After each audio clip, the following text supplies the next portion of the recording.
Health technology assessments are becoming more influential in countries where payers have not traditionally used value-based pricing methods for pricing negotiations.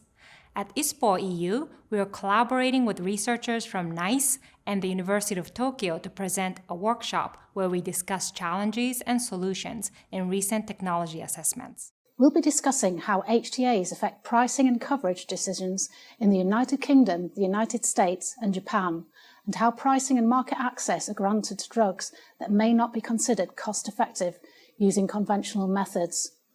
We'll use recent case studies and application of novel HTA approaches to provide ideas about future directions in HTA methods and processes.